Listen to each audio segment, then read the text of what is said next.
الحمد لله الذي رفع السماء بقدرته ودحى الأرض بمشيته وخلق الخلائق بإرادته واستوى على العرش كما يليق بجلاله اما بعد۔ محترم بھائیو دوستو، اللہ رب العالمین نے ہم سب کو مبارک دین عطا فرمایا ہے، اور دین اللہ نے قربانیوں سے پھیلایا ہے۔ یہ دین قربانی سے پھیلتا ہے۔ دین میں صحابہ رضی اللہ تعالیٰ عنہ کی قربانی ہیں۔ ان میں سے ایک صحابی ہیں عمر بن خطاب رضی اللہ تعالیٰ عنہ۔ یہ وہ صحابی ہیں جن کے بارے میں میرے نبی نے فرمایا، لو کان بعدی نبی لکان عمر بن الخطاب۔ حضور صلی اللہ علیہ وسلم نے فرمایا، میرے بعد کوئی نبی نہیں ہے، اگر میرے بعد کوئی نبی ہوتا تو عمر بن خطاب نبی ہوتا۔ کیا مرتبہ ہے، کیا مقام ہے۔ آپ علیہ الصلوۃ والسلام جنت میں گئے، جنت کی سیریں کی۔ آپ نے ایک محل دیکھا، سفید موتیوں کا محل۔ تو آپ نے پوچھا یہ کس کا ہے؟ تو فرشتے نے کہا، اللہ کے رسول یہ ایک قریشی کا ہے۔ تو آپ علیہ السلام سمجھے کہ یہ میرا ہے، تو آپ محل کی طرف آگے بڑھے تو پیچھے سے آواز آئی، یا رسول اللہ یہ آپ کا نہیں ہے، آپ کے غلام عمر بن خطاب کا ہے۔ کیا مرتبہ پایا، کیا شان تھی عمر کی رضی اللہ تعالیٰ عنہ۔ سب لوگ اسلام میں آئے، چھپکے سے سے عبادتیں کی۔ جب عمر اسلام میں آئے تو کھلے طواف کیے، اعلان کیا، اعلان اذان پڑھوائی، اور پھر اعلان کیا جس کو اپنے بچے یتیم کرانے ہوں اور جو ماں باپ اپنے بچوں پہ رونا چاہیں وہ عمر کا کے مقابلہ کر سکتے ہیں۔ کوئی ایک بھی نہ ہلا، سب اپنی جگہ پہ کھڑے رہ گئے۔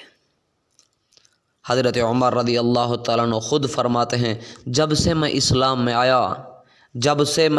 میں آیا میں نے بائیں مونڈھے والے فرشتے کو قلم ہلانے کا موقع نہیں دیا جو گناہ لکھتا ہے، یعنی اسلام میں آنے کے بعد ایک خطا بھی نہیں کی۔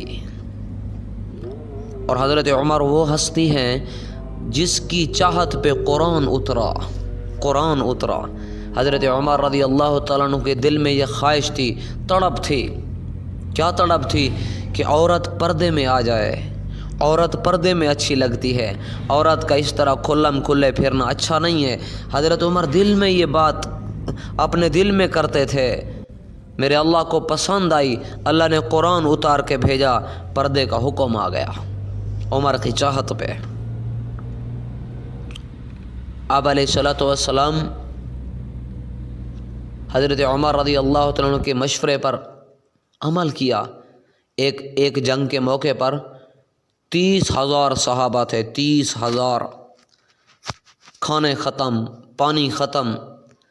تو صحابہ نے مشورہ دیا، یا رسول اللہ اب اونٹوں کو ذبح کیا جائے، اونٹوں کو ذبح کر کے پھر ان کے گوشت کھائے جائیں، نہیں تو ہم آگے جنگ کیسے لڑیں گے، ہماری حالت تو یہ ہے۔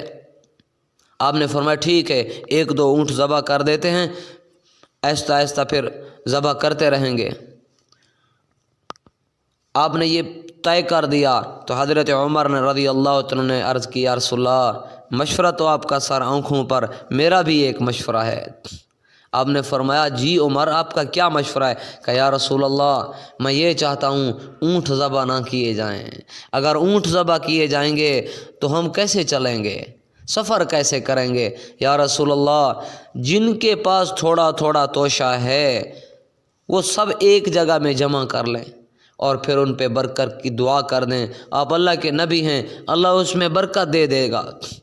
حضور علیہ السلام نے اپنے مشورے کو چھوڑ دیا کہ عمر کے مشورے پر عمل کیا جائے گا۔ پھر آپ علیہ السلام نے تھوڑی وہ چیزیں جمع کی جن کے پاس تھی، تھوڑا سا کچھ توشہ ہوا، آپ نے برکت کی دعا کی۔ سارے لشکر نے پیٹ بھر کے کھایا، وہ پھر بھی بچے پڑے تھے۔